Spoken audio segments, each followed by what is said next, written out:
Sige amig bakwit-bakwit sa una, panahon nga ting habagat, panahon nga bagyo.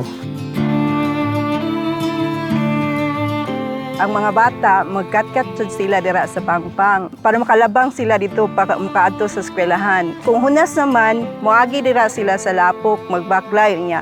Asahon na nilang ilang bangka kay ilang ipadaplin kay inigbalik nila mampod ilang kuanon gamiton.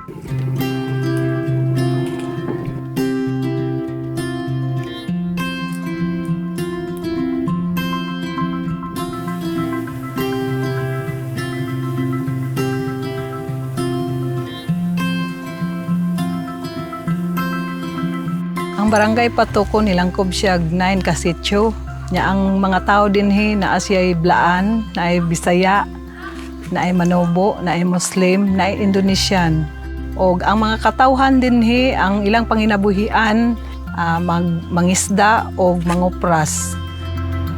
Sa wala pa ning footbridge ang kahimtang namo dinhi ang kabataan maglisod jud sila adto sa eskwelahan gay gumikan sa mutaas ang dagat, maglisod jud sila tabok paingon didto or kung magbaba na pod ang dagat, siyempre maglisod jud po sila kay lapok kaayo. Usay ang mga bata madagma jud sila, mahugawan ang ilang mga sinina, ang ilang mga bag, mo na hinungdan nga dili lang jud sila kaadto sa eskwelahan.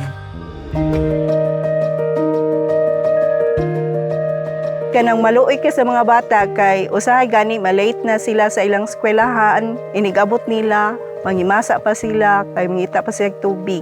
Ang ginabati nako atong mga panahon isip gini kana naluoy jud ko sa mga bata kay ngano sa ilang edad nga kanang nga bata pa sila nagsakripisyo jud in town sila para pag-eskwela.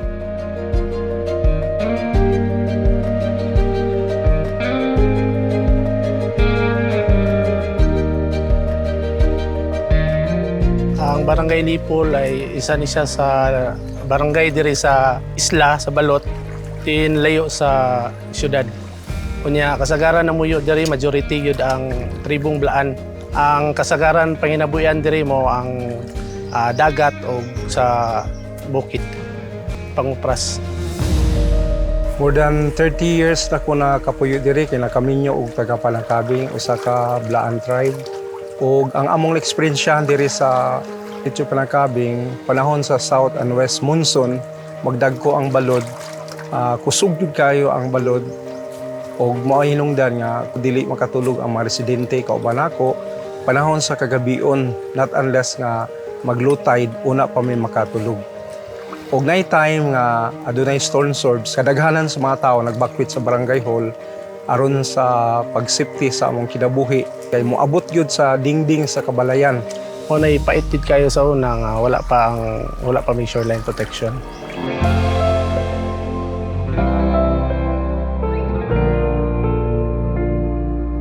Ang Kalahi Seeds or Kapit Bisig laban sa kahirapan comprehensive and integrated delivery of social services usa ka programa sa nasyonal nga panggamhanan nga gidumala sa Department of Social Welfare and Development Office aron maglantaw sa kinatibuk-an nga panginahanglanon sa katawhan sa matag komunidad. Dinhi sa lungsod sa Sarangani nag-implementar kita og mga sub-project nga disaster resilient kung asa motubag kini sa panginahanglanon sa atuang katawhan mahitungod sa problema sa panahon nga adunay mga kalamidad. Kay dinhi magud sa Sarangani, low pressure pa lang, dagko na gyud kaayo ang balod nga maglisod na ang mga sakyanan sa dagat pasulod o paggawa sa ilang komunidad. So, aduna kita yung gipahigayon o gibuhat na construction of shoreline protection. Karon nga nanay shoreline protection, upside na kayong pagpuyo sa taga-baybay. Panahon nga ting bagyo, ting habagat, di na sila mabalaka nga ilang balay ma-damage, makatulog na sila tarong. Base sa panginabuyan, napoy dako pog nahatag ang kaning shoreline protection kay sa una kanang lang mga pambo daghan kay mga guba. Kunya karon nga nanay shoreline protection, ma-safety na ilang pambot kay dili naman kay madahik naman nila sa babaw. Ang natabang sa shoreline protection, mao nga panahon og dagkong balod, wala na ikabalaka. Ang mga katawhan at is sila na matulog panahon sa kagabi. Sa barangay Patupo usab aduna kitay gihatag nga construction o footbridge kung asa motubag kini sa panginahanglanon sa katawhan, ilabi na sa mga estudyante nga nag-eskwela sa Patupo Integrated School. Adunay gi-provide ang local government unit sa Sarangani nga usa ka bangka kung asa mamahimong libreng nga sakyan sa mga estudyante paingon dito sa footbridge nga gitukod nato sa Kalahi Seeds nga mamahimong inspirasyon sa mga kabataan nga ipadayon pa ang pagkampot sa maayong edukasyon.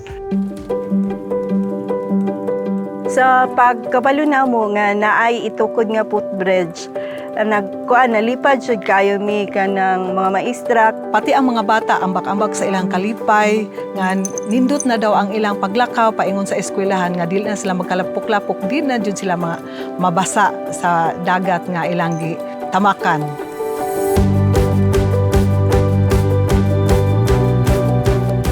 Sukad na ang bote o ang footbridge, dasig na kayo ang mga bata kay wala naman sila problema nga hunaw-naon nga walay mohatod sa ilahang mama o papa. So kanang nakatabang jud siya dako in terms sa ilang attendance, dili na sila malate.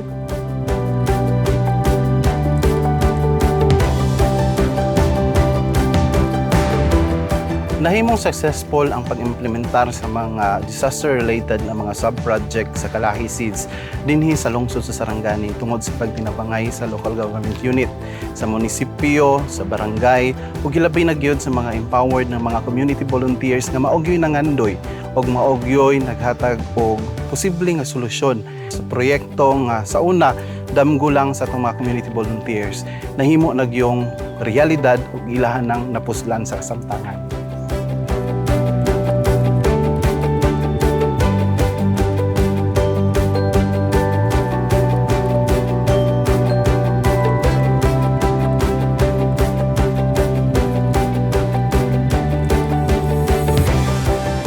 Pasalamat ni sa Kalahi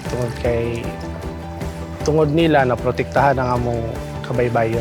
Salamat kayo sa Kalahi Seed sa ilahang paghatag sa amuang maong sub-project nga mahuman jud siya nga mapuslan na jud sa mga bata ug sa komunidad diri sa Barangay Patupo.